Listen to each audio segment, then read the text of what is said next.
कभी 10 मिनट आदत हो जाए ना दुआ मांगने की अलहदा से रात को, हुजूर ने फरमाया जो फ़र्ज़ नमाज के बाद दुआ मांगे अल्लाह उसकी कबूल कर लेता है।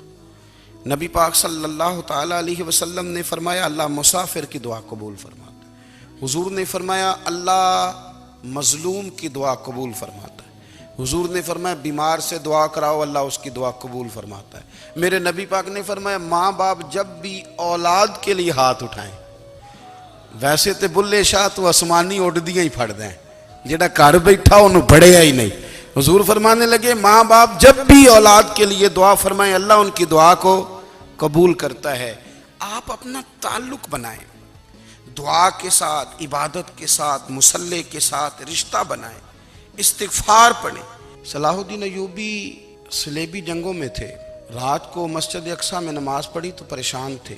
एक बुजुर्ग से मुलाकात हुई तो वो कहने लगे कि आप बड़े परेशान हैं। कहने लगे हुजूर परेशान इसलिए हूँ कि पहले ही मुसलमान कमज़ोर है, अब मैंने सुना है दुश्मन का एक बहरी बेड़ा वो जंगी सामान से भरा हुआ आ रहा है, तो अब उनके पास और तलवारें और नेज़े आ जाएंगे, मुसलमानों के पास पहले ही वसाइल की कमी है, परेशान हो किस तरह करके मुकाबला करेंगे। ये बात कहते ही सलाहुद्दीन अय्यूबी ने बुजुर्गों से कहा हुजूर आप भी दुआ करना, दुआ की बड़ी ताकत है। मेरे नबी पाक ने फरमाया दुआ मोमिन का हथियार है, दुआ मोमिन का। हुजूर ने फरमाया तकदीर को स्वाए दुआ के कोई चीज नहीं बदल सकती। दुआ मोमिन का हथियार है, ये काफिर के पास कोई नहीं, ये हथियार है मोमिन का। अल्लाह करे आपको समझ आए, फिर सुने कई बार कह चुका हूं, ये हथियार है। काफिर के मुकाबले में जो तेरे पास सबसे बड़ा हथियार है वो दुआ है। दुआएं करानी छोड़ दी, करनी छोड़ दी, लेनी छोड़ दी।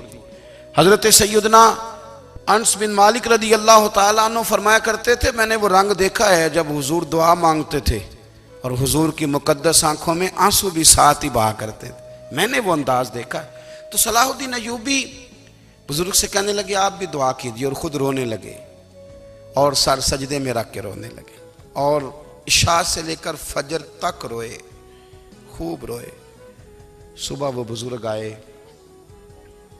तो सलाहुद्दीन अय्यूबी का खूबसूरत और हंसता हुआ चेहरा देखा। कहने लगे आप बड़े खुश हैं, रात तो मैंने बड़े रोते हुए देखा था। तो कहने लगे हुजूर वो जो बहरी बेड़ा आ रहा था ना वो पानी में डूब गया है, अब वो नहीं आ रहा, अभी खबर आई है तो मैं बड़ा खुश हूँ। बुजुर्ग कहने लगे उठ सीने से लग और सुन एक बात, वो बहरी बेड़ा पानी में नहीं डूबा, वो तेरे आंसुओं में डूब गया है। वो जो तो रात रोया है ना रब करीम की बारगाह में तो वो डूब गया है। भाई अपना मुसल्ले का, इबादत का, वज़ाइफ का, अल्लाह अल्लाह का सिलसिला उसको मजबूत करें, अपनी दुआओं के ताल्लुक़ को मजबूत करें। दुआएं बड़े इनकलाब बर्पा कर देती हैं। हम थोड़े थोड़े ना जब से खुश्क हुए हैं ना, खुश्क, और मेरी तो जमात ही सूफिया की जमात थी, हम तो दाता अली अजमेरी की जमात से, हम तो ख्वाजा अजमेरी की जमात से, हम तो शेख अहमद फ़ारूक सरहंदी की जमात से, हम तो सूफिया की जमात। हमारी जमात ने भी वो ताल्लुक़ जो हमारे बुज़ुर्गों ने बनाया था। बुज़ुर्ग अल्लाह के करीब कैसे जाता है? तो हमारे यहाँ ना बहुत सारे लोग कहते हैं जी नज़र हो गई तो काम हो गया। भाई जो बुखारी मुस्लिम में तरीका है ना अल्लाह का कुर्ब पाने का वो तो नफल है। नबी करीम अलैहिस्सलाम ने फरमाया बंदा नफलों के ज़रिए रब के करीब जाता है और इतना करीब जाता है कि फिर अल्लाह उसकी ज़ुबान बन जाता है, अल्लाह उसकी आंखें बन जाता है, कान बन जाता है, हाथ और पैर बन जाता है। तो ये तो इबादत है, ये तो अल्लाह की बारगाह की हाज़िरी है जो आपको अल्लाह के करीब करेगी।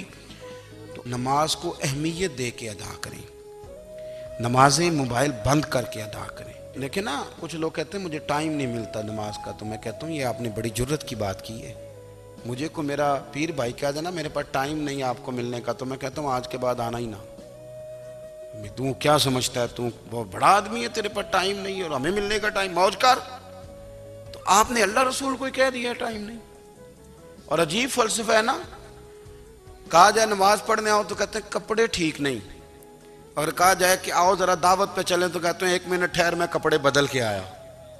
नमाज के लिए कहा तो कहते ठीक नहीं, दावत के लिए कहा तो कहते मैं जरा तैयारी कर लूं, यूं जाना मुनासिब नहीं। ये मामला ठीक नहीं। रब तो फरमाता है कि जब तू मस्जिद में आ तो जीनत इख्तियार करके आ, खूब ज़ौक़ से दुआ मांगें, खूब शौक़ से नमाज पढ़ें, खूब इस्तिग़फ़ार का मिजाज बनाएं।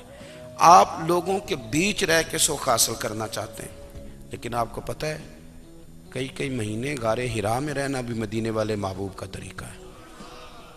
हर साल एतिकाफ बैठना अलग से, ये भी हुजूर का तरीका है।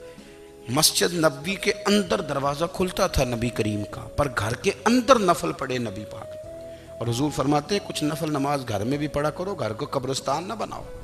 हमारा घर अल्लाह के जिक्र से आबाद होगा।